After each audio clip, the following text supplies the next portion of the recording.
Hello everyone, good morning, welcome back to a new blog. তো এখন বাজে সকাল 7টা। আজকে অনেকটা তাড়াতাড়ি উঠেছি আর তারপর ফ্রেশ ট্রেশ হয়ে পড়তে বসছি। এখন স্টার্ট করছি হচ্ছে লাইফ সায়েন্স দিয়ে।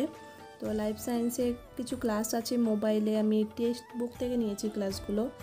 তো চা বানিয়ে খেলাম, তারপরে আমি এখন করছি বোনস অ্যান্ড টিস্যু। ওখান থেকে যেহেতু মোবাইলে ক্লাস করছি বলে আমি আর ক্লাসগুলো তো দেখাতে পারিনি, নোটগুলো বানিয়েছি সেগুলো তোমাদের সাথে শেয়ার করছি। তো প্রত্যেকটা 1 ঘন্টা করে ক্লাস আছে আর তার সাথে সাথে 10টা করে মক টেস্ট আছে। তো বেশ ভালো লাগলো আমার। তো সেখান থেকে ক্লাসগুলো করছিলাম, তারপর সকালের খাবার খেলাম, তারপরে আবার অন্তঃক্ষরা গ্রন্থি যে চ্যাপ্টারটা ছিল সেটা থেকে করছি এখন ক্লাস। তো ক্লাসই করছিলাম, নোট বানিয়েছি। তো সেখানে যেহেতু মক টেস্ট থাকছে তার জন্য ক্লাসটা করার পর যেটা একটা মক টেস্ট দিচ্ছি, ফলে জিনিসটা মনে থেকে যাচ্ছে। তো 2.5 ঘন্টা পড়া হয়ে গেছে আমার। আবার আমি লাইফ সায়েন্সেরই ক্লাস করব। এখন করছি স্নায়ুতন্ত্র। তো ক্লাসটা করার পর তোমাদের সাথে দেখাচ্ছি। আর যেহেতু দুপুর হয়ে গেছে, এখন স্নান টান করে লাঞ্চ করলাম।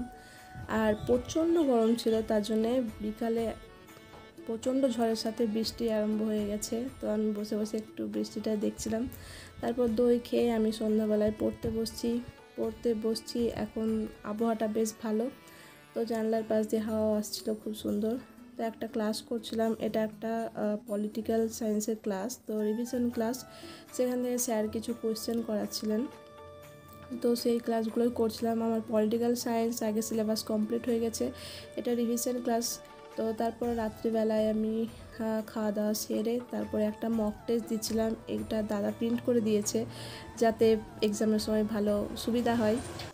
তো ভিডিওটি যদি ভালো লেগে থাকে তো চ্যানেলটি সাবস্ক্রাইব করতে পারো।